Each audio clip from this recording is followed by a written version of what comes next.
Guys ধরে guys দাদার guys আমি আজকে চ্যালেঞ্জ নিয়েছি আমার ছোট ভাইয়ের সাথে। আমি খালি হাতে পুকুর থেকে মাছ ধরবো, পানিতে ডুব দিয়ে মাছ ধরবো। এখন পুকুরে নামার জন্য আমি প্রস্তুতি নিচ্ছি। আগেই পোশাকের জন্য সরি বলতেছি। পুকুরে মাছ ধরতে গেলে ছোটো ছোটো পোশাক পরতে হয়, তা না হলে পুকুরে ডুবে থাকা সম্ভব না। এখন আমি পুকুরে নামতেছি। আমি প্রস্তুতি হিসাবে একটি পাতিলের সঙ্গে দড়ি আমার কোমরের সাথে বেঁধে সেট করে নিছি, যেন পাতিলটা দূরে না যায় এবং আমি মাছ রাখতে পারি সহজেই।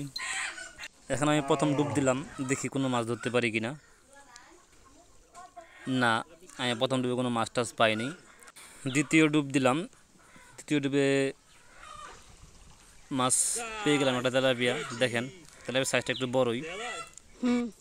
আর আমি ধীরে ধীরে চ্যালেঞ্জ জেতার দিকে এগিয়ে যাচ্ছি।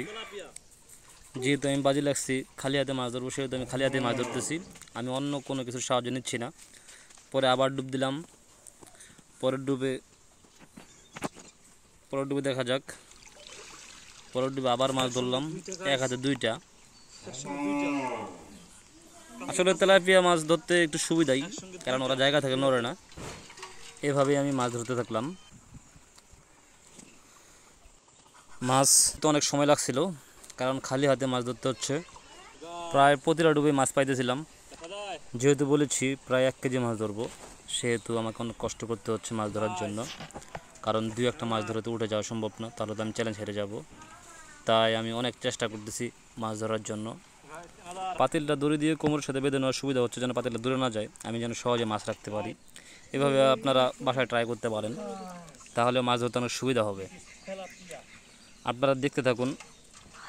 আমি কোনো ভিডিওতে ফার্স্ট টাইম ভয়েস দিচ্ছি, তাই কোনো ত্রুটি হলে অবশ্যই কমেন্টে জানাবেন।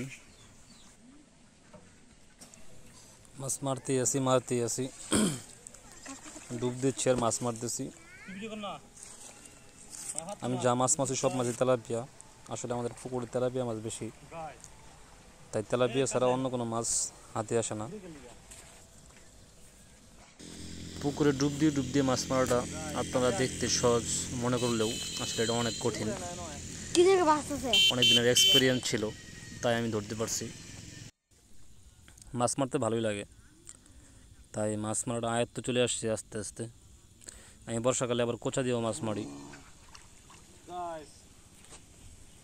এইগুলো হচ্ছে দেশি তেলাপিয়া, তাই এগুলো বেশি বড় না, এগুলো ছোটো থাকতেই খাওয়া যায়। আর যেগুলো হাইব্রিড তেলাপিয়া সেগুলো তো বড় না হলে খাইতে তেমন স্বাদ নাই। আর দেশি তেলাপিয়া যে কোনো সাইজ হলেও খাওয়া যায়, সমস্যা নেই। মাছ মারা শেষের দিকে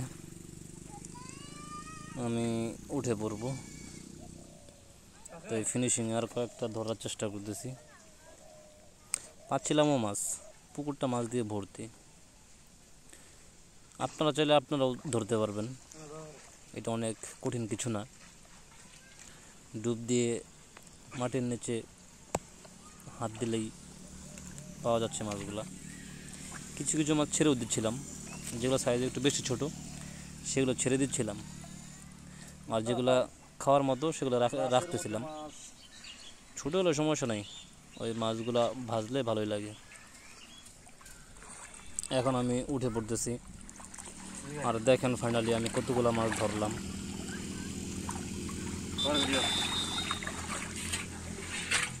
পানি ছিল বেশি, একটু ভালো করে লক্ষ্য করবেন। মাছ কিন্তু প্রায় 1 কেজির মতোই হবে। এখন দেখেন ভালো করে। আমি কিন্তু বাজিতে জিতে গেছি। ধন্যবাদ, সবাই চ্যানেলটিকে সাবস্ক্রাইব করবেন।